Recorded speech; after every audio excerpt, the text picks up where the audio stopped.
Bismillahirrahmanirrahim. Assalamualaikum warahmatullahi wabarakatuh. Innal hamdalillah wassalatu wassalamu ala Rasulillah wa ala alihi wa sahbihi wa mawala. Allahumma shalli wa sallim ala habibina wa syafi'ina maulana Muhammad wa ala alihi wa sahbihi wa man tabi'ahum bi ihsan ila yaumiddin. Rabbi syarah li sadri wa yassir li amri wa halul 'uqdatam min lisani yafqahu qawli wa ba'd. Jamaah salat zuhur yang saya hormati, insyaallah dimuliakan oleh Allah Subhanahu wa taala. Alhamdulillah kita bersyukur kepada Allah Subhanahu wa taala sampai detik ini kita masih banyak menerima atau menikmati karunia Allah Subhanahu wa taala atau nikmat Allah Subhanahu wa taala. Salah satu di antaranya alhamdulillah kita sudah melaksanakan kewajiban kita sebagai hamba Allah sesuai dengan perintahnya mendirikan salat, dan alhamdulillah kita sudah selesai melaksanakan salat. Dan mari kita duduk sejenak menambah wawasan kita, menambah pengetahuan kita dengan niat i'tikaf. Nawaitul i'tikaf fi hal masjid ma dumtu fihi lillahi ta'ala. Sengaja aku i'tikaf di masjid ini selama aku berada di dalamnya lillahi ta'ala. Artinya kita insyaallah akan mempunyai nilai tambah karena kita berniat i'tikaf. Kemudian yang kita syukuri, alhamdulillah tergerak hati kita untuk bisa mengikuti sedikit. Kita korbankan waktu kita untuk menambah wawasan kita, pengetahuan kita melalui cawisan ini. Tentunya kita mengharapkan mudah-mudahan dengan adanya pencerahan ini paling tidak menambah keimanan kita, menambah pengetahuan kita. Mudah-mudahan insyaallah apa yang akan kita kerjakan pada hari-hari akan datang mudah-mudahan lebih baik, dan mudah-mudahan insyaallah lebih benar yang apa yang kita kerjakan nantinya. Amin amin ya rabbal alamin. Kemudian salawat dan salam kita sampaikan juga kepada baginda Rasulullah sallallahu alaihi wasallam.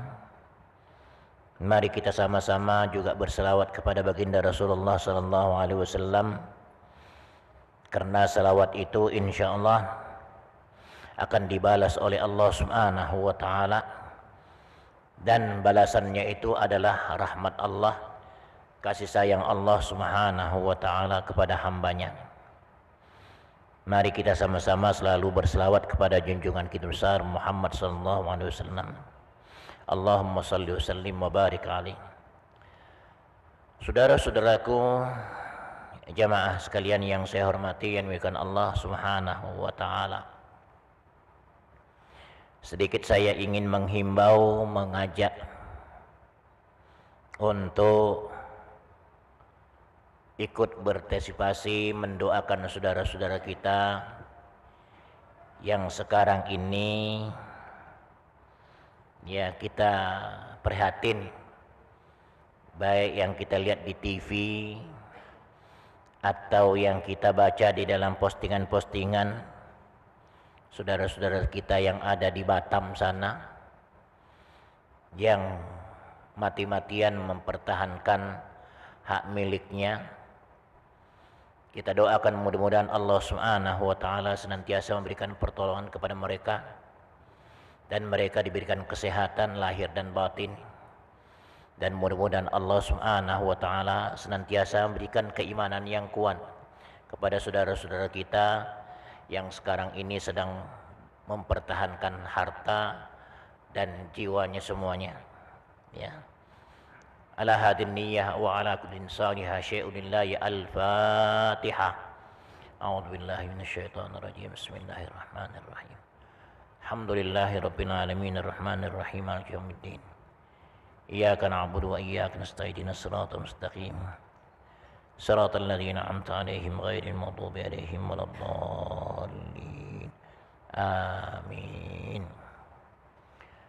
Jemaah sekalian yang saya hormati yang dimuliakan Allah Subhanahu wa taala. Juga sedikit tambahan kita barusan saja melepas saudara kita melalui salat jenazah. Ada satu hadis Rasulullah sallallahu alaihi wasallam yang mengatakan, "Taraktu lakum mau'izain." Aku tinggalkan kepadamu dua nasihat. Mau'izain, dua nasihat. Natiqan wa samitan. Yang pertama adalah nasihat yang bisa berbicara.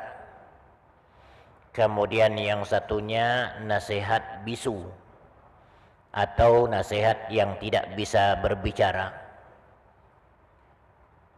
Kemudian sahabat baginda Rasulullah sallallahu alaihi wasallam, apa itu ya Rasulullah nasihat yang bisa berbicara atau yang bisa diajak berdialog? Kata baginda Rasulullah sallallahu alaihi wasallam, nasihat yang bisa diajak berdialog huwal Quran, adalah Al-Quran. Bacalah Al-Quran, di situ ada nasihat-nasihat tentang kematian. Banyak sekali nasihat-nasihat yang disebutkan di dalam Al-Quran supaya kita sadar bahwa setiap manusia itu akan mengakhiri ajalnya atau ketemu dengan ajalnya. Tidak akan lama manusia itu hidup, walaupun melimpah bagaimanapun banyaknya hartanya,